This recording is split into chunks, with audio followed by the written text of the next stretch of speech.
বিদ্যুতের খুঁটিতে চড়ে বিদ্যুৎস্পৃষ্ট হয়ে সংজ্ঞাহীন অবস্থায় মাটিতে আছড়ে পড়ে একটি সাপ। সেটিকে বাঁচাতে অদ্ভুত এক পদ্ধতি কাজে লাগালেন এক যুবক। গুরুতর অসুস্থ হয়ে পড়া মানুষের শ্বাস প্রশ্বাস চলমান রাখতে যেভাবে সিপিআর পদ্ধতিতে মুখে মুখ রেখে বাতাস প্রবেশ করাতে হয়, ঠিক একইভাবে ওই সাপটির মুখে মুখ দিয়ে বারবার হাওয়া ভরলেন সেই যুবক। আর তা দেখে রীতিমতো অবাক নেটিজেনরা। সাধারণত সাপ দেখে যে কেউই ভয় পান বা আতঙ্কিত হয়ে যান, কিন্তু ওই যুবক যেভাবে সাপটির মুখের মধ্যে হাওয়া ভরছেন, এমন দৃশ্য দেখে আঁতকে উঠেছেন অনেকেই।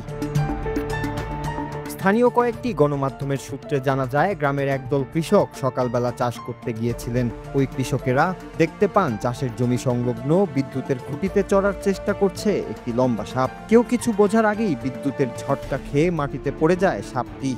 নড়াচড়া বন্ধ হয়ে যায় তার। এরপরেই সাপটিকে উদ্ধার করে স্থানীয় সাপ উদ্ধারকারী ওই যুবকের কাছে নিয়ে যান কৃষকরা। তখনই ওই উদ্ধারকারী যুবক সিপিআর পদ্ধতিতে সাপটিকে বাঁচিয়ে তোলার চেষ্টা করতে থাকেন। ওই মুহূর্তের সেই ভিডিওটি সামাজিক মাধ্যমে ছড়িয়ে পড়েছে। চাঞ্চল্যকর এই ঘটনাটি ঘটেছে ভারতের গুজরাটের ভালসাদ জেলার একটি গ্রামে। স্থানীয়দের বরাতে গণমাধ্যম জানিয়েছে, মুকেশ ভায়াদ নামের ওই বন উদ্ধারকর্মীর চেষ্টার ফলে বেঁচে যায় বিদ্যুতায়িত হওয়া সেই সাপটি। মুখে সিপিআর দেওয়ার কিছুক্ষণ পরেই ধীরে ধীরে নড়াচড়া করতে শুরু করে সাপটি। আরও বেশ কিছুক্ষণ পর পুরোপুরি স্বাভাবিক অবস্থায় ফিরে আসে সাপটি। এরপর তাকে অবমুক্ত করে দেয়া হলে ফের নিজ আবাসস্থল অরণ্যের মধ্যে ফিরে যায় সে সাপটি। সাপের মুখে এভাবে ঝুঁকিপূর্ণভাবে মুখ লাগানোয় অনেক নেটিজেনই প্রশ্ন করেছেন, এটি কি কোনো বিষধর সাপ?